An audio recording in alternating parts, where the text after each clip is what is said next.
Olá, tudo bem? Sejam bem-vindos a mais um Conexão Mercados aqui no canal da BMC. E eu sou Marco Prado, mais uma vez aí trazendo gente da mais alta qualidade e amigo, na verdade, né? André Moraes, um prazer ter você aqui com a gente hoje, né? Antes do André se apresentar, ao fundo está lá, né? Eu fiz um movimento ao contrário hoje, todo sorridente, diretamente de Floripa, hoje com, mais uma vez, né? De branco, Eduardo Boixá. Fala, Edu, meu parceiro, bora para mais um programa? Pô, tô sempre feliz aqui, Marco. Pô, né? Primeiro, não sei se vai passar de boa tarde, bom dia ou boa noite, dependendo de que horário você estiver assistindo esse programa. Tô sempre feliz aqui, pô. Moro em Floripa, vou fazer o quê? Melhor cidade do Brasil aí. Fazer o quê? Sei que as outras cidades são boas, mas aqui é muito bom. Eu não sou daqui, não. Eu virei florianopolitano por adoção. Bom, hoje nós estamos aqui com o André Moraes. André Moraes é um cara conhecido no mercado financeiro. Você, com certeza, se já não o viu, deve ter. Vai falar, pô, de onde eu conheço esse cara? Faz tempo que você transita nas mídias sociais de várias formas, né? Como um educador, um influenciador, um comunicador e um cara que fala de investimentos de mercado financeiro. Então, muito obrigado por ter você aqui. E se apresenta aí, fala um pouquinho de você, né, André? Bom, vamos lá. Eu que agradeço, é sempre um prazer estar aqui na BMC, que é um... Já é da casa. Antigamente você ligava a TV e tinha que ficar lá zapeando série e tal, não sei o que. A gente que gosta de mercado, a gente quer ouvir sobre mercado 24 horas por dia. Então hoje sou eu lá no canal, lá ouvindo. Já vi muito aqui este programa, então é um prazer estar aqui. Bom, cara, falando rapidamente de mercado, eu comecei no mercado em 2001, quando eu me formei, num mercado que não tinha muito espaço para o varejo e mesmo assim eu me enfiei ali tentando descobrir uma coisa ou outra e tudo mais. E a partir de 2005, principalmente, eu resolvi me especializar. Sempre gostei muito de leitura de gráfico, fiz engenharia civil, achei que a análise técnica era uma coisa que fazia sentido e a partir daí fiquei como trader a partir de 2007, em período... o dia inteiro, larguei o que eu fazia com engenharia, minha esposa assumiu o que eu fazia para que eu pudesse ficar como trader. Fiquei como trader até 2012, quando da criação de uma corretora aqui no Brasil, que é a Rico, eles me chamaram lá porque eu antes, na corretora antiga deles, que era a Link Trade, o nome Link, né, a corretora Link foi vendida para o BS, a parte de varejo da Link Trade virou Rico, e eles me chamaram para... Você era desde a época da Link? Eu era cliente da Link Trade. Da Link. E aí, quando montaram a Rico, poxa, eu sempre gostei de falar. Então, sempre que tinha alguma coisa voltada para o varejo, me chamavam lá para falar e tudo mais. E um dos diretores da Rico falou, pô, eu tô vendo que você está ganhando dinheiro, só que o meu problema é que o meu cliente não sabe operar, porque é tudo novo. JP? Poxa, JP, conhece, a gente até, inclusive, JP, tô tentando um horário aí na agenda dele. JP, o convite está feito. Depois que acabar aqui, eu mando um áudio para ele aqui. Era o cara que tinha o maior volume no índice nas antigas, né? Na caixinha da Link. Você sabe, Eduardo, que eu tenho um podcast, tem 220 tem edições já, né? Né? Pô, a gente já falou com puta gente, com Lombardi, com Frederico Memberg, com Ben Chimol, hoje conselheiro da XP, né? Mas o primeiro Gamecast foi com o JP. Foi com o JP? Nós temos que trazer ele aqui, Marco. Vou mandar mensagem para ele aí, para trazer ele para cá. Reforça lá, porque eu já chamei 2 vezes, meu. Grande personagem. Ele era o cara que tinha o maior volume do índice na mão quando o índice era Viva Voz, né? Era uma caixinha. A Link tinha o maior volume no índice, e ele era o principal operador de pregão do índice na época. E aquela caixinha era uma caixinha que é remanescente de outros operadores que também era meio que só ia mudando de nome. Era alguns caras de mesa, diretores de mesa, que tinham os clientes. E aí eles iam mudando de acordo com as corretoras, né? Ia mudando com as propostas, iam indo para outras corretoras. Então, eles eram um grupo. Então, sempre tinha um operador fixo ali, com o passar dos anos, porque, cara, o cara não era eterno e o cara acabava fazendo indo para uma outra corretora. Mas quando o cara ficava ali, geralmente era muito bem remunerado, porque era um trabalho ali de bastante demanda de energia. E muita também, cobrança. Muita cobrança. Então teve períodos aí, ficou dessas passagens em um período desses, o JP. ficou O nessa JP é um caixinha. cara rico hoje em dia, rico. Quando ele vê, a gente sacaneia ele. Um cara rico, milionário. Deixa eu te fazer uma pergunta rapidinho, só falar do podcast. Qual das entrevistas, assim, até interessante, a título de curiosidade, que passou lá, que você ficou mais impressionado? Você falou, caramba, meu, puta, esse cara, meu, realmente me impressionou. Você sabe por quê, rapidinho? Eu tinha um programa de rádio que eu entrevistava pessoas famosas de segmentos diversos. E um cara que me impressionou muito foi aquele Richard Rasmussen, pela inteligência dele, aquele dos bichos lá, né? Eu já conheci ele, realmente é uma pessoa muito... Mercado financeiro, quem foi o cara? Eu sou muito fã da história da XP e, portanto, o Guilherme Benchimol tem uma história muito legal. E como eu depois trabalhei um tempo na XP, eu morava em São Bernardo na época, eu não queria sair de lá, minha filha era pequena, minha sogra morava lá, ajudava na criação. Então eu vinha muito cedo para evitar o trânsito, né? E eu me lembro dele ser o primeiro cara a chegar. Então, geralmente, eu ia tomar café no Xaxá, embaixo ali da onde era a XP, e era tipo 6h50, chegava o Benchimol para pegar o café dele e subir para a primeira reunião lá na XP. Chegava o primeiro cara a chegar, então, o último a ir embora. O último a ir embora, muito provavelmente, assim, as reuniões, assim, eu também, a gente também se esforçou muito na época e tal. Então foi um podcast bem legal. Agora, o que eu mais curti fazer foi um que fizemos eu, Roberto Indec, que hoje é vice-presidente lá da Clear, junto com o Frederico Memberg, que era um dos sócios da Link, vocês devem conhecer. Claro, Fred grande personagem. O Lombardi. Então era o Fred, o Lombardi contando histórias do pregão. Cara, foi divertido, a gente ficou 1h30, 2 horas dando risada. O Lombardi, naquele dia, operando o dólar e tal, falou, cara, só me acaba esse troço antes de fechar o mercado, que eu preciso dar minhas posições. Mas o Lombardi, essa sacanagem dele, Edu, toda vez que eu encontro com ele, que ele vai a algum evento assim de palestra, que geralmente ia palestrar, é sempre a conversinha mesmo inicial. Ele, inclusive, hoje eu tô olhando o que tô tomando, ele sempre tá perdendo. Não é possível você ter tanto dinheiro e sempre tá perdendo. Não. História mal contada. Esses aí foram assim os que mais marcaram, mas teve muita experiência legal. Mas legal, bacana. Bom, vamos recapitulando então. Hoje aí o André Moraes tem um podcast já com mais de 200 aí entrevistados. A gente vai chegar lá ainda, né, Edu? A gente está... Estamos devagarzinho, né? Devagarzinho a gente vai chegar lá também, mas só trazendo uma galera bacana. Agora começar a falar um pouco de introdução de mercado, né? O programa Conexão Mercados. Hoje nessa sua longa história, nessa experiência, eu acho que em vários nichos do mercado, como operador, como comunicador, construindo tudo. Como você está enxergando aí, em que momento que a gente está vivendo no nosso mercado? Em momento positivo, momento negativo, momento de cautela, de modo geral para o investidor como um todo. Então, para o investidor eu acho que esse é um momento de amadurecimento. Por quê? Porque a partir de 2016, muita gente chegou na Bolsa, né? Mas como sempre, mais gente chegou no fim do ciclo, que para mim foi 2020. Ou seja, mais gente teve uma experiência ruim com o mercado do que boa. E, portanto, é uma fase onde você precisa amadurecer. Quer dizer, o mercado não é tão fácil quanto eu imaginei que era olhando os gráficos passados, de 2016 a 2020.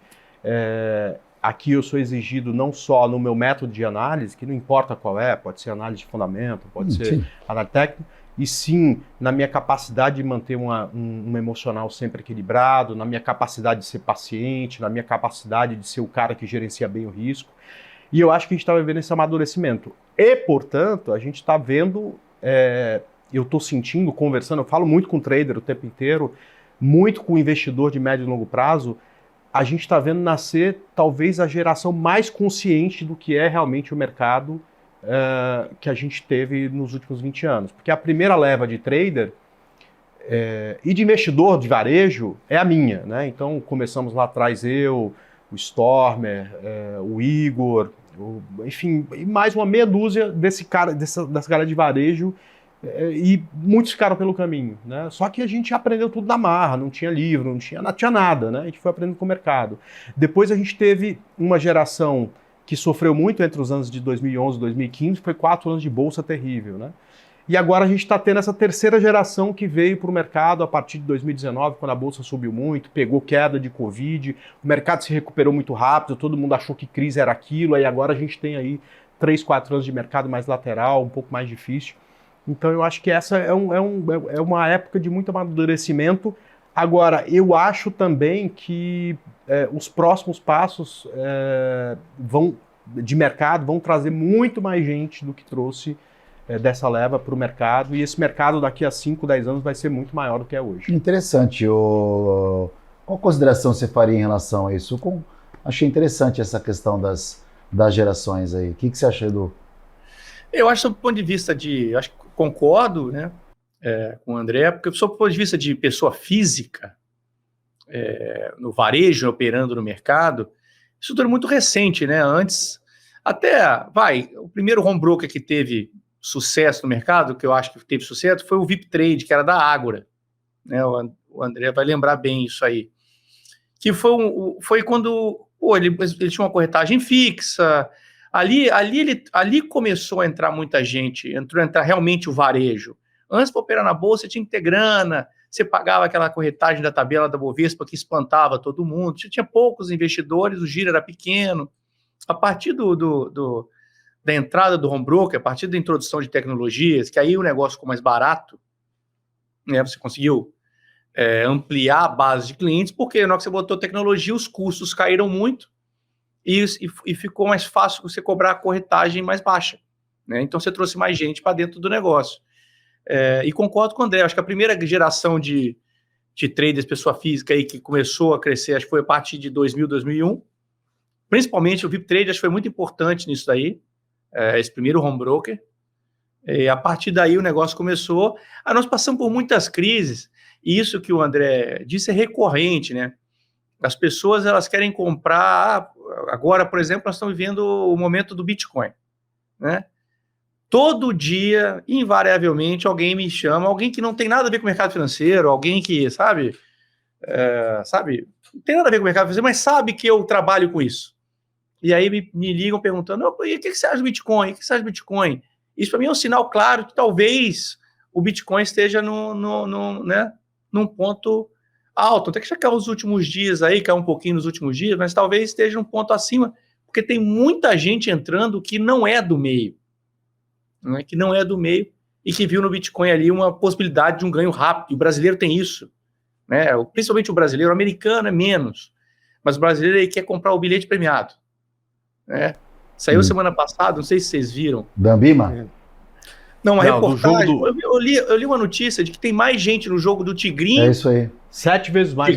Tigrinho, do que gente na Bolsa. Fazendo investimento em renda variável. Você já jogou o Bet Esporte Esportivo? Nossa, isso, adrenalina que é aquilo, cara. Você eu tenho dinheiro que envolve torcida, emoção de jogo com aquilo. Cara, aquilo então, prende o cara de um jeito.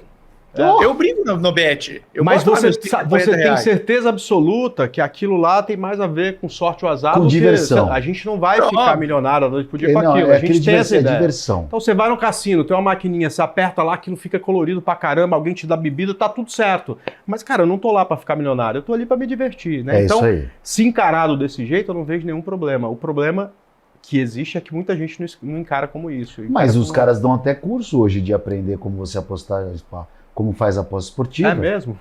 Se você não tem, Edu? Chegou a ver já isso aí? Eu conheço muita gente, é modo dizer, mas algumas pessoas que, o cara quebrou. Mulher separou do cara, o cara teve que vender casa, nome sujo na praça, por causa de bet, cara. Por causa de apostar em time de futebol. Tá de brincadeira, né? Não, isso não dá, isso é uma coisa inadmissível. Não dá para comparar a bolsa com isso. Eu tenho a brincadeirinha lá, eu sou Vasco, pô, eu aposto no Vasco, o Vasco só perde, eu vou perder um monte de dinheiro. Aposta contra. Eu aposto meu patrimônio lá, aposta contra. Quebrar, mas se eu fosse você, apostava contra, porque aí é o head perfeito, concorda? Se o Vasco perder, você ganhou o bet. Cara, mas não dá. Eu já tentei apostar contra o Vasco, cara, mas é muito maior do que eu. Não, você sabe que eu tive uma experiência indigesta agora há pouco tempo. Brasil e Inglaterra, agora a estreia do técnico novo aí, como é que é o nome? Dorival Júnior. Aí eu cheguei pro meu filho e falei, filho, quer saber? Coloca 200 pau aí na Inglaterra, chega de perder, a Copa foi traumática, vamos botar 200 na Inglaterra aí e vamos comemorar. Pelo menos o Brasil vai perder e a gente vai ganhar dinheiro e tá tudo certo. Tava dobrando a aposta. Resumindo, torcer pro Brasil é completamente indigesto, que não deu, que eu torci pro Brasil no final das contas, perdi 2 vezes. Então, essa questão de aposta de emoção que a gente fala, né? Agora, só trazendo um pouquinho mais para o mercado de bolsa, e a gente vai continuar isso falando muito no segundo bloco, e essa questão esse comparativo, o problema, meus caros, é que assim, muita gente vai até para o mercado para o mercado de aposta, porque ela não tem o mínimo conhecimento, a noção básica de bolsa. Então, para muita gente ainda, infelizmente, é a mesma coisa. Concorda ou não? Porque se o cara tivesse um mínimo entendimento, André, de uma ação, de como funciona a perspectiva no médio e longo prazo, eu acho que ele poderia mudar. Pois é, Marco, mas vamos lá. Eu me formei engenheiro civil sem ter a mínima noção do que era o mundo de investimentos. Somos okay? dois. Né? Somos dois. Também sou engenheiro civil e também não sabia nada. Exato. Eu nunca tive uma aula sobre educação financeira. Tanto é que a minha procura, eu descobri o mercado de ações quando eu recebi dinheiro, sobrou naquele primeiro mês, quer dizer, eu era estagiário e vivia com o dinheiro do estágio. Eu entrei para trabalhar com um bom salário. Isso no começo dos anos 2000, né? Hoje em dia, engenheiro sofre um pouco mais. Cara, sobrou dinheiro, então eu precisei correr atrás porque eu não sabia investir meu dinheiro. A minha filha tem hoje 18 anos. A gente já conversa com ela sobre investimentos muito cedo, né? Com 13, 14 anos, ela já estava tendo na escola, com os amigos, entendeu? Essa busca por educação financeira, não necessariamente por bolsa. Então, mas por isso que eu acho que as escolas também dão essa abertura, com certeza, com certeza. Por isso que eu acho que essas próximas gerações virão mais preparadas e, mais uma vez, não é para fazer trade, porque trade definitivamente não é para todo mundo. É para investir melhor o seu dinheiro. Porque bolsa de valores não é de jeito nenhum só trade, né? Tem gente que a gente vê história, cara, que conseguiu independência financeira colocando lá uma parte do dinheiro que sobrava em boas ações e depois de um tempo aquilo virou uma bola de neve, uma bola de dinheiro, que é melhor ainda, né? Que deu pro cara a possibilidade de ter uma boa vida, né? Então, eu acho que essas gerações novas já vêm com isso melhor entendido. Mas você tem razão. Hoje, muita gente ainda confunde as coisas. Né? Bom, vou fazer o seguinte, olha, a gente está conversando com o André Moraes, você que sintonizou agora aqui. Ao meu lado, Eduardo Boixá, como sempre. A gente vai para o primeiro intervalo do programa e na volta tem muito mais papo de mercado aqui com o André Moraes no Conexão Mercados. Então, aqueles 2 minutinhos dos comerciais que já voltamos.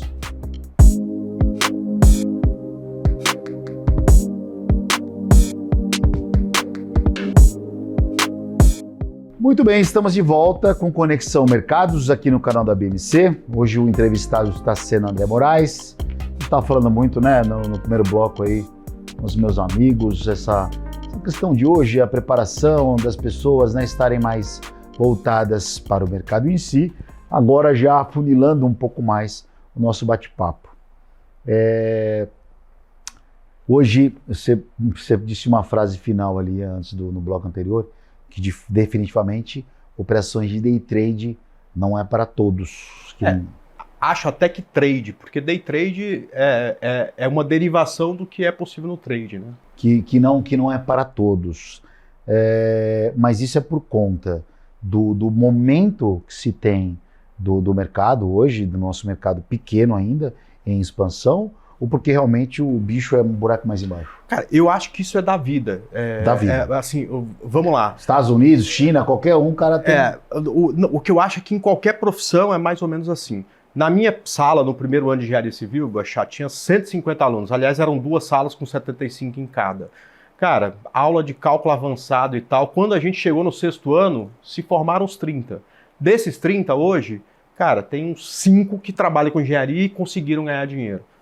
É dessa profissão e de várias outras, tá? Caio me escuta aqui, pode deixa eu colocar. Né? Sem problema. Alguém vai falar, pô, na medicina é diferente. Cara, na medicina você não consegue nem passar no vestibular, ou seja, você não tem nem a chance de tentar fazer aquilo, né? Então, é mais ou menos isso para qualquer profissão. Então, qual é a coisa do day trade? Você vai conseguir? Provavelmente não. A maioria não consegue. Então, no final das contas, o último dado que eu peguei com o Marcos 20% dos 100, ou a cada 100 pessoas que entram no mercado, 20 conseguem ganhar algum dinheiro no day trade e, claro, alguns performam tão bem que conseguem viver daquilo. Ou seja, é uma profissão difícil, tá? Talvez seja muito mais difícil ganhar dinheiro com day trade do que, sei lá, ter um salário como engenheiro civil. Mas não muda tanto. O problema é que este processo para você formar um bom profissional não é uma coisa que se resolve em 3 meses. E o que aconteceu? A grande leva de pessoas que chegaram no mercado, chegaram na época da pandemia, o cara perdeu o emprego, estava sem nada o que fazer em casa, e muita gente prometendo que em 3 meses o cara ia ganhar um puta monte de dinheiro, que não faz sentido nem nesta profissão e nem em outra. Você tem que ter um período de amadurecimento, né? Poxa, tenho certeza que o Boechat não virou gestor de um fundo grande, cara, depois de 3 meses que ele chegou no mercado, certo?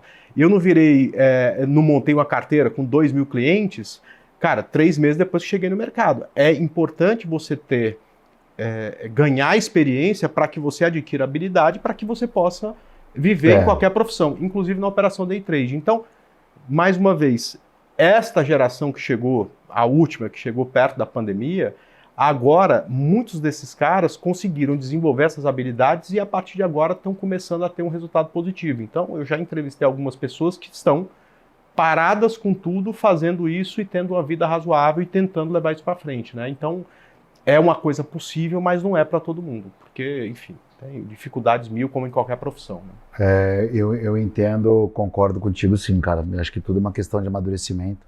O problema é que aí entra a questão da ansiedade das pessoas de querer fazer o resultado muito rápido. Eu vejo muito isso. O cara não tem tempo, mas quer fazer. Cara, tem outras modalidades, né? Porra, você pode... Eu gosto muito de um tipo de operação que dura 15 dias, chama swing trade.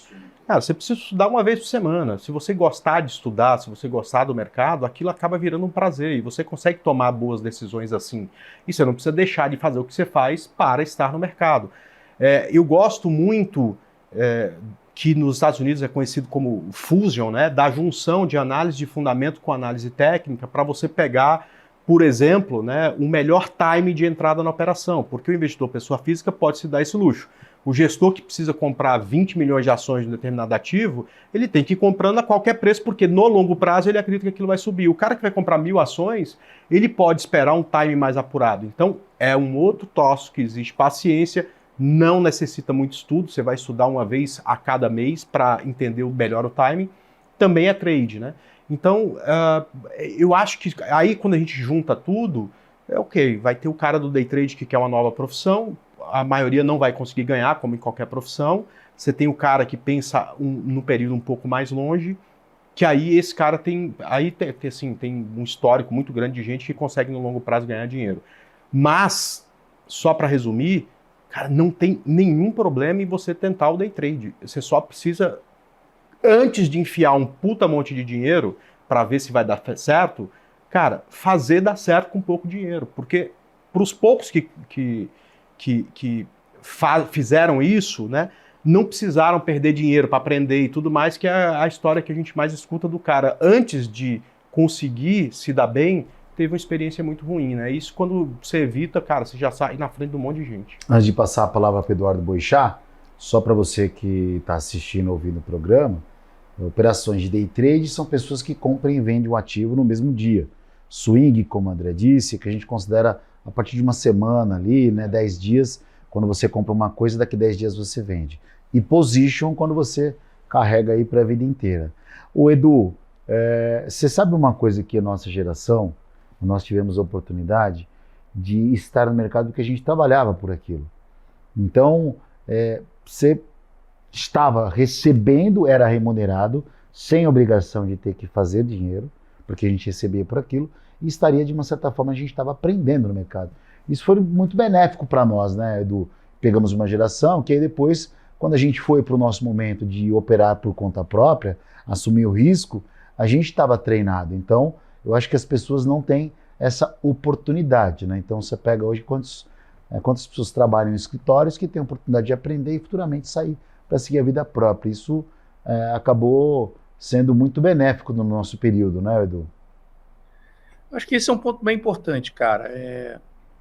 Você não ter que ganhar dinheiro do mercado para pagar suas contas. Você ter uma outra fonte de renda, que isso te dá tranquilidade para você trabalhar, né? Se você tiver que, todo mês tem que ganhar, porque eu tenho conta boleto de colégio de criança, eu tenho o supermercado, sabe? Aí a pressão é muito grande. E vai acontecer meses que você vai perder dinheiro, acontece. Você vai ter meses negativos, vai ter períodos negativos. Aí, além de você ter que pagar as contas, você ainda está perdendo dinheiro no teu patrimônio. Então, eu acho que isso é a pior parte, né? Isso afeta muito o psicológico. Eu acho que o psicológico, controle emocional, né, barra psicológico ali, o cara tá tranquilo para fazer aquilo ali, e um bom gerenciamento de risco, cara, para mim isso é 90% do negócio. Os setups, né, eu vejo muita gente discutindo sobre setup, sobre como é que vai operar, riscou o gráfico aqui, virou ali, vou vender, vou comprar.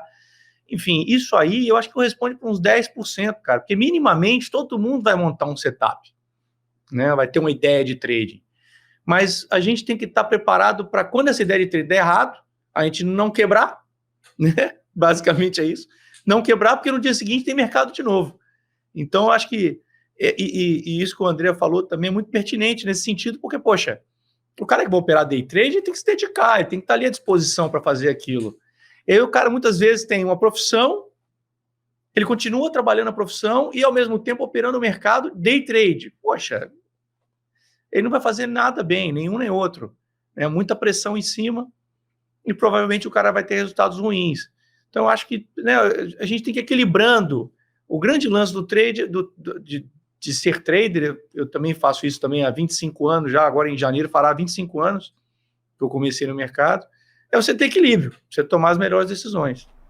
Mas, assim, desculpa, só para pegar esse gancho do Edu, não pode ser caracterizado também, porque independência day trade, assim, o que o cara faz, né?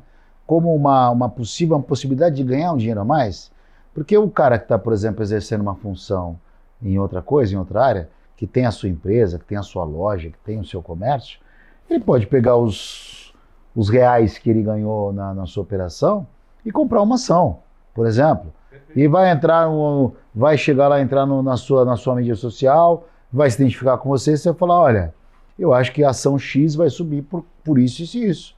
Ou vai pegar, entrar no Market for Map, que é o programa que o Edu faz de segunda-feira, que vai no YouTube, que jabá, hein? Aí, grande jabá. Jabá. E aí faz o programa dele lá, e aí o Edu falou, olha, eu tô vendo o dólar em queda. O cara pega aquele dinheirinho dele e faz aquela operação seguindo o que você está fazendo e tem uma renda um pouco melhor. Para esse cara, você tem duas opções, né? Ou ele resolve acompanhar um analista e executa as operações, ou vai colocar o dinheiro dele num fundo de ações. Mas, de certa forma, esse cara tem gostado do mercado financeiro. Sim, só para ele pegar certeza. O tempo dele no trânsito e colocar no YouTube para te ouvir, esse cara tem gostado de mercado. Com certeza. E não assistir um podcast Marco, genérico. esse negócio de mercado financeiro, gostar ou não gostar de mercado financeiro, é igual perguntar para minha filha se ela gosta ou não gosta de tomar Novalgina, entendeu? É uma coisa, sabe? É um mal não necessário? A pessoa, é necessário. Se Mas você a tem questão... um patrimônio, você tem que tomar conta do teu patrimônio. Exato. Você tem que ter um mínimo de conhecimento. Não adianta você... puta, eu escuto muito isso também, o André deve conhecer isso, escutar bastante isso também. Eu sei fazer dinheiro, mas eu não consigo guardar. Se eu vejo o dinheiro parado na minha conta, eu gasto todo. Então, o cara nunca vai conseguir construir um patrimônio. O cara tem um dinheiro parado na conta e compra um carro, ele compra qualquer coisa, ele vai gastando, sabe? Você tem que ir construindo, porque um dia você vai ficar velho. Você está na tua fase produtiva agora, lá na frente você vai ficar velho, e você vai ter que gastar o dinheiro que você guardou, criar poupança. O brasileiro médio não cria poupança, né? O que é muito triste, porque no final fica todo mundo dependendo da Previdência, e a Previdência no Brasil é terrível, só é boa a pública, a privada é terrível. Bom, concordo. Bom, vamos lá. É uma discussão assim que realmente... Para alguns, o mercado financeiro é uma paixão. Para outros, é um mal necessário. É um mal necessário. E aí, quando você tem essa obrigação de entender porque você é obrigado a cuidar do dinheiro, que talvez que você quer ter, né? Porque nem todo mundo tem o dinheiro para começar, mas realmente se torna uma coisa, um passo atrás ali para uma pessoa que já tem a facilidade em ir para o mercado financeiro. E tem aquele cara que a gente sabe que que as pessoas falam, né? Que é picado pelo mosquitinho do mercado financeiro, e o cara fica fissurado naquilo, e aí que eu acho que é o ruim, porque ele começa a interpretar o mercado como uma dependência, ele cria daquilo uma dependência, e ele acha que o mercado financeiro vai mudar a vida dele da noite para o dia em algum momento, e o cara até queria, eu quero viver de mercado financeiro. Eu sempre dou a minha posição em relação a isso. Eu acho que o mercado financeiro ele pode ser uma renda muito bacana para você, maravilhosa. Mas hoje ficar operando das 9 da manhã, quando abre o mercado às 6 da tarde, para mim já deixou de ser um bom negócio há muito tempo. O que você acha? Eu acho que se a gente estiver falando de operações day trade, eu acho que assim, o mais importante de operação day trade é o gerenciamento de risco, e isso envolve parte emocional. Eu concordo completamente com o Boechat. Só que para você conseguir isso, você precisa de um nível de concentração, para quem faz day trade, só exigido para atleta de alto nível. Agora, o cara vai correr 100 metros, ele tem que ficar ali concentrado durante 15 minutos, que é que dura aquele processo. O cara vai jogar um jogo, ele tem que ficar concentrado 90 minutos, que é o tempo que dura esse processo. Não tem como você ficar concentrado em alto nível por 8, 9 horas. Você cansa, né? Então, você vai ter que fazer isso parte do dia só e aprender exatamente qual é o teu timing certo para você entrar, sair do mercado. Tem gente que só opera a abertura de mercado, tem gente que opera até a parte da manhã, tem gente que opera a parte da tarde, mas é muito difícil ver o cara que opera da hora que abre, a hora que fecha, ter sucesso. Não, e só pegando um gancho rapidinho, desculpa cortar você, o cara vai disputar aqueles 100 metros de 4 em 4 anos, ele tem aqueles 10 segundos. Então ele fica 4 anos para se concentrar para correr 10 segundos. Exato.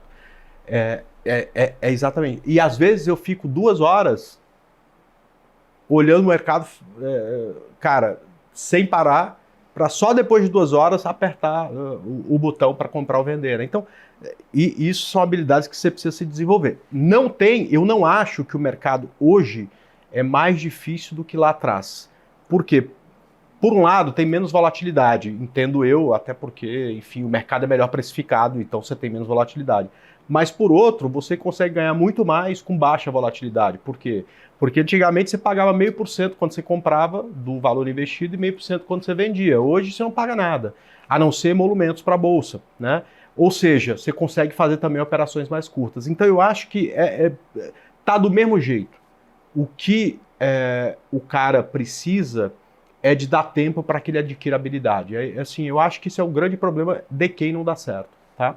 E hoje a gente tem muita ferramenta para ajudar. Por exemplo, o Boechat está sentado, eu estou vendo atrás dele uma plataforma aberta, provavelmente o Black Arrow. Tem lá um ícone onde você consegue, por exemplo, ajustar o gerenciamento de risco e dizer para o software, cara, eu quero ganhar, mas se eu perder esse tanto, não me deixa mais operar. Né? Isso numa plataforma que é gratuita, né? Que a Active provavelmente distribui para os seus clientes. Eu sou cliente da Active e tenho o Black Arrow, então eu sei que isso é possível. Ou seja, você tem ferramentas que te ajudam a ser melhor. Aí que vem o desafio, né? É aprender e ter disposição a mexer nessas ferramentas, porque isso, cara, deixa a coisa, de certa forma, mais simples. Bom, um outro ponto, você que sintonizou, né? Vamos já dar o nosso disclaimer aí, estamos conversando com o André Moraes, Eduardo Boechat, aqui Conexão Mercados, falando aí de bastante tem muita coisa que eu quero deixar para o último bloco, para que vocês tenham tempo aí para poder ter uma narrativa maior. Mas só para a gente matar isso que nós falamos e para finalizar esse caminho nesse tópico, o mercado financeiro hoje ele tem muita falta de entrega, como um todo. E entrega versus expectativa, porque todo mundo fala que faz e não faz. Muita gente fala que vai ajudar e não ajuda. Muita técnica que fala que vai funcionar e acaba não funcionando. Você vê isso como um problema para o processo em relação à própria... como o mercado está se constituindo, de pessoas entrarem para o mercado hoje e o cara compra o Bitcoin. Exemplos resumido. O cara vai lá, vê um negócio, uma propaganda, compra o Bitcoin, está comprado... Bitcoin é $73 mil. Geralmente é sempre o contrário. O cara compra uma ação que comprou a R$20, está R$5. Então o cara geralmente tem experiências em que ele tem só a entrada, mas ninguém pega a mão dele e fala, irmão, se deu errado, pula fora. Eu acho, mas da mesma forma que também acho que o cara que compra qualquer coisa, não interessa, é uma ação, um terreno e tudo mais, e só se preocupa com o preço de entrada e não observa como é que vai ser a saída, está completamente equivocado. Então, o que falta para ele é informação. Agora, Marco, informação, quando eu comecei, quando você começou, Boechat começou, era a coisa mais difícil do mundo. Você aprendeu no chão do pregão, certo? Era difícil, não tinha informação. Eu morava no interior de São Paulo, eu tive que me virar, aprender lá com livro em inglês, e eu que, enfim, leio mal aquilo e tudo mais, porque não tinha informação. Hoje tem informação, né? Então, por exemplo, você tem hoje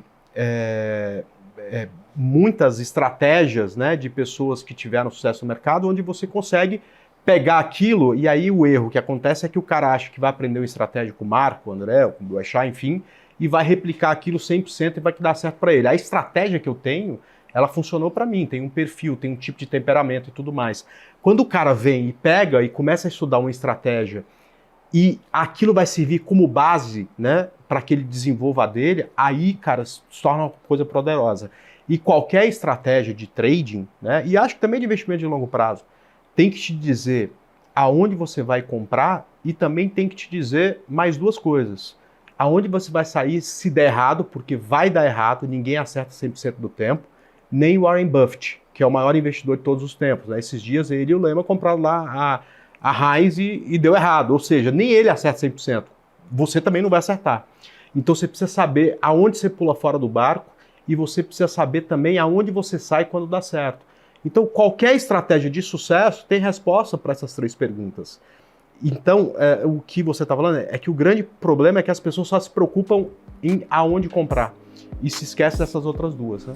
Bom, vamos fazer o seguinte, mais último intervalo aqui do programa. Estamos conversando com o André Moraes. Daqui 2 minutinhos a gente volta com mais Conexão Mercados aqui na BMC. Então continuem com a gente vai para o último bloco.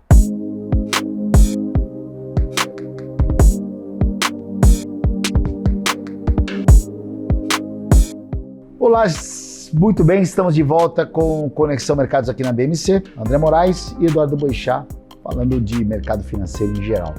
Último bloco agora, para a gente mudar o foco da pergunta ali, a gente trouxe, né, muito essa coisa de operacional, até mesmo porque está no nosso DNA, está nas nossas experiências profissionais, que a gente opera também, encaixa as pessoas ali, direciona, etc. Agora é o seguinte, hoje a perspectiva em relação ao que você tem de mundo lá fora, né? Recentemente tivemos uma mudança de rota em relação aos juros nos Estados Unidos, só para entrar nesse clima, e que eu acompanhando de fora, eu falei, nossa, que engraçado, né? O presidente do Banco Central americano, ele no final do ano passado, ele deixou todo mundo muito otimista e deu um balde de água fria. Quando ele veio agora nessas últimas apresentações, esses discursos que ele fez, ele foi muito realista. E o mercado ficou otimista com a realidade dele. Então, assim, a impressão que fica é que é o seguinte, olha, a impressão que fica assim, não que tudo vai subir, que tudo vai melhorar, mas o mercado deu a entender, pelo menos em suas pontuações, que está ruim, mas beleza, então a gente vai fazer com que fique bom, ou pelo menos vamos correr para que fique bom. E a gente viu aí a bolsa subindo de novo, o dólar caindo, mesmo com um discurso negativo. Como é que você entendeu isso? O que você pode esperar aí daqui para frente? Já estamos chegando. A gente entramos em maio já, daqui a pouco é meio do ano. É isso aí. Bom, primeiro, o mercado gosta quando alguém é realista. O que o mercado não gosta é da indefinição.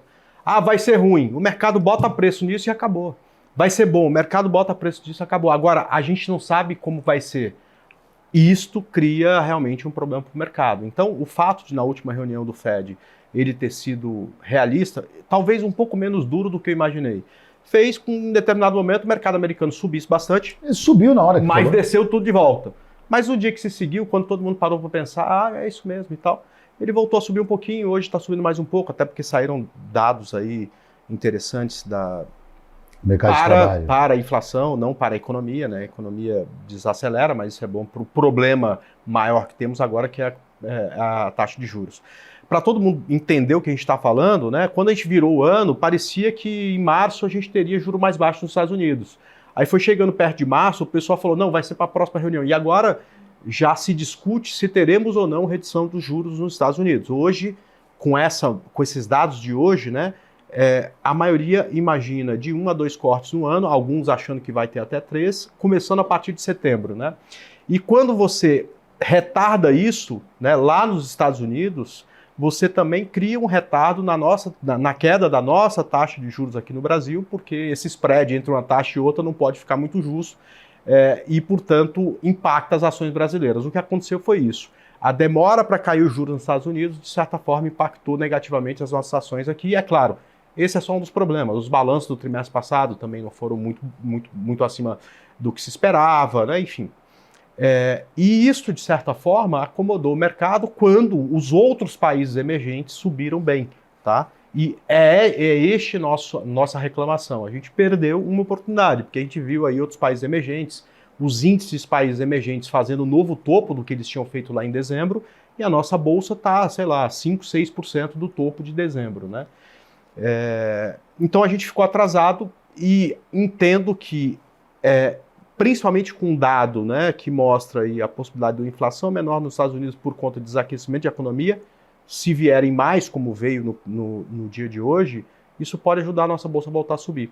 Né? E aí, cara, é tudo muito rápido. Né? A gente fica 4 meses de lado e você não pode bobear uma semana, porque em uma semana você tem 5 candles, um em cima do outro ali de 3%, a gente já fez um novo topo histórico. Você olhou para trás, já tá no hype de novo. Então, por exemplo, há 3 semanas atrás, a ação que eu mais gosto de acompanhar do setor de construção civil caiu em 3 pregões 15%.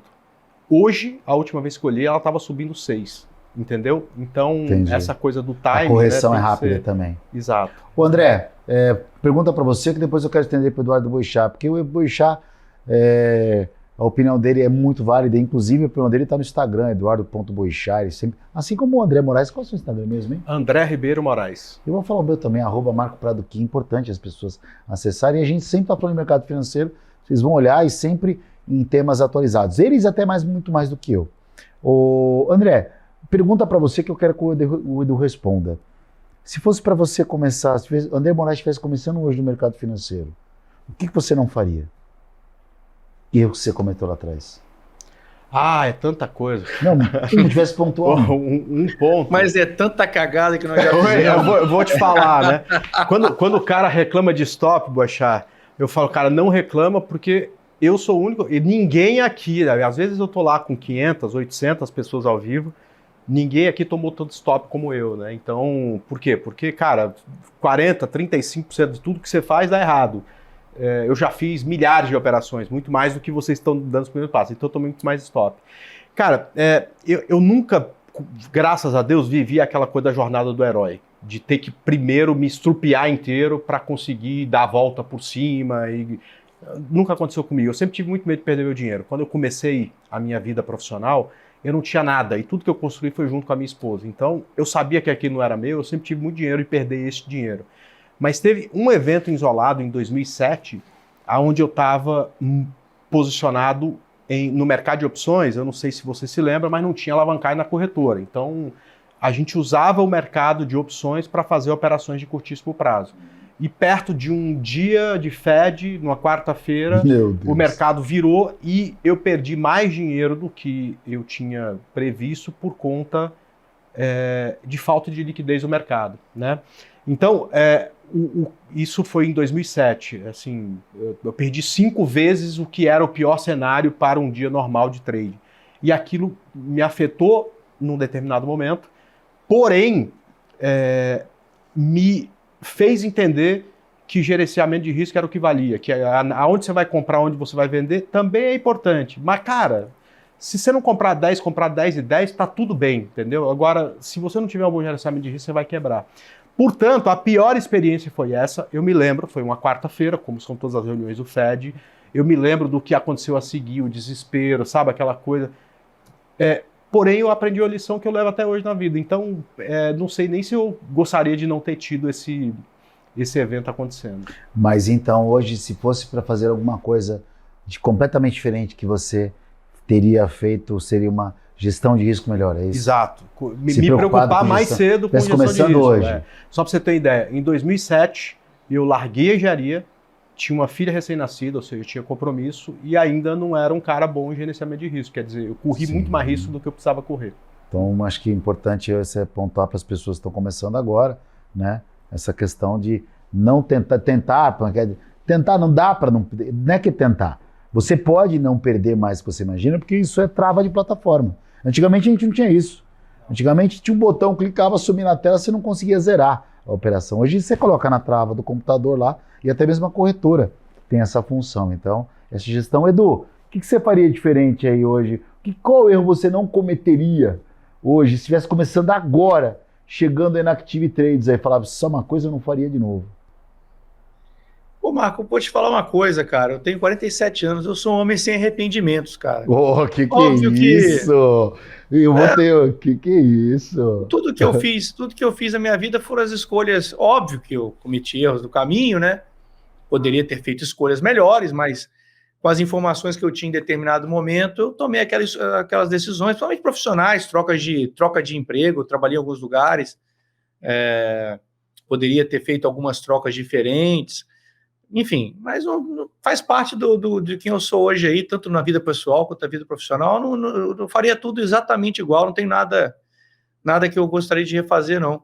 Óbvio que tem dias marcantes, como o próprio André levantou aí agora, situações diferentes, situações, né, principalmente de perda, né?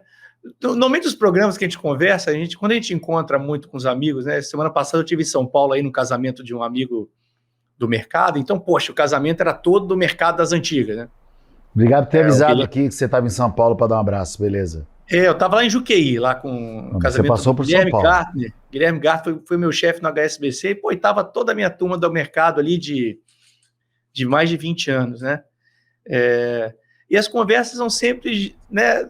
Ou a gente se brinca um com o outro, ou a gente fala do dia que a gente perde. A gente não tem aquele negócio, puta, que eu ganhei, e aí eu fui muito bem. Cara, não existe esse papo. A gente sempre se lembra do dia que a gente perdeu, né? O dia da derrota, o dia Mas que a gente... não é porque o dia da vitória você não pode parecer snob? Cara, eu acho que eu ganhei. Não, eu acho que um pouco isso, óbvio, né? Mas que o dia da derrota, depois que o tempo passa, ele fica muito mais gostoso de contar o caso, né? Vocês podem falar isso? Não sei se vocês querem também, fica à vontade se não quiser, tá? O dia que perdeu mais, qual foi o valor que vocês perderam mais dinheiro no mercado? Só pra galera ter uma pancada aí. Eu foi esse dia. Algo em torno de 25 mil, só que isso há 20 anos atrás. Era 100 pau. 100 pau o dinheiro de hoje. Cara, desculpa a risada. Mas foi pior, porque eu tava ganhando quase 25 e saí perdendo quase 25. Então, emocionalmente, eu perdi 50, não foi nem 25, né? Agora, o que o Eduardo falou, cara, eu concordo muito. Assim, ter vivido algumas coisas me prepararam para um próximo momento saber me aproveitar disso. Eu, nessa época que eu falei, eu era trader, né? Como analista, quando veio o Joesley Day, eu acho que, um monte de cliente grudado, e naquele dia eu falei, cara, vai abrir, 15 anos depois vai dar circuit break, eu quero sair de tudo antes de dar o circuit break.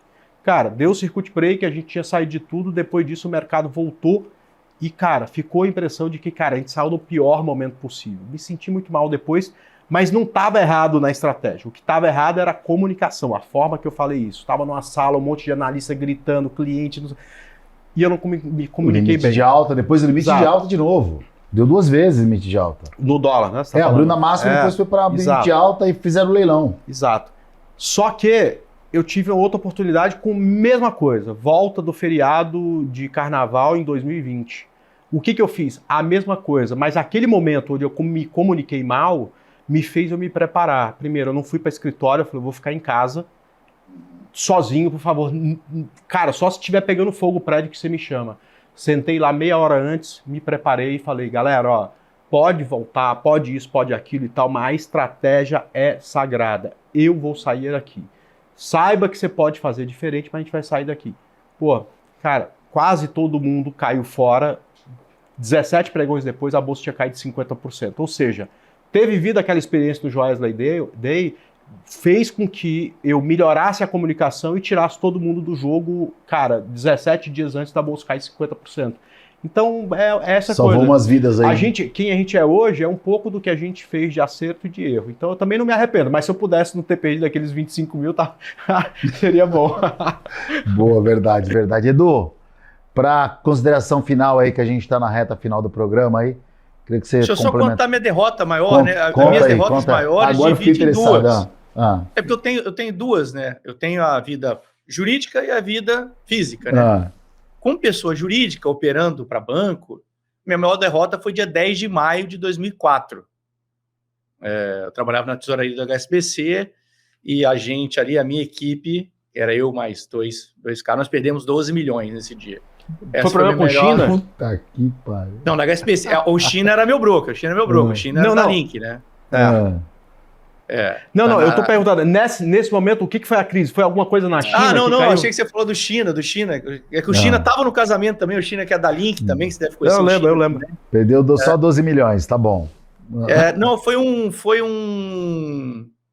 payroll, cara. Foi um payroll que veio ruim e a gente estava muito grande. Desculpa, acho que a alavancagem é a coisa mais perigosa do mercado. Puta que pancada. Era um payroll. E a gente se ferrou nisso aí dia 10 de maio de 2004. Na física, eu perdi muita grana com opções, cara, de Vale em 2011. Eu tomei uma pedrada bem... O JP, inclusive, era o meu broker, tá? Ele vai lembrar disso aí. Eu levei uma paulada bem grande em 2011, não lembro exatamente se foi junho ou julho de 2011. Mas essa aí não dá para botar a culpa no JP, porque qualquer coisa a gente... eu tentei botar para ele me ajudar a pagar a conta também na época lá, mas não ajudou. Ali eu tomei uma pedrada bem razoável também, que machucou e me abriu o olho com relação a opções. Eu tenho muito medo de opções hoje em função desse dia. Nem coloca a mão, já não era nenhum menino no mercado, mas mesmo assim tomei uma pedrada bem grande. Enfim, foram as duas derrotas aí, maiores aí que eu tive, tanto na pessoa jurídica quanto na pessoa física. Mas, finalizando o programa, né, Marco? Poxa, obrigado, André, pela visita aí, pela presença. Vamos ver se a gente consegue fazer outros programas, né? Sempre, poxa, esse mundo de influencer, eu acho que é um mundo que eu comecei a participar recentemente, uns 2, 3 anos que eu estou envolvido. Tem muita gente, eu diria até mal intencionada, cara, porque fala coisas que não se aplicam, fala coisas que vão fazer mal para as pessoas, sabe? Vão realmente interferir no futuro das pessoas, atrapalhar a família das pessoas. Tem muita gente falando muita besteira, enfim, em troca de ganhar algum dinheiro, ganhar algum like, alguma coisa. Ele está destruindo muitas outras vidas aí. Acho que a Ambima ou a CVM deveriam regular isso com muito mais proximidade, mas enfim, acho que é um processo. A gente está vivendo também uma coisa não tão velha, né? Uma coisa mais nova, que à medida que o tempo vai passando, a gente vai avançando.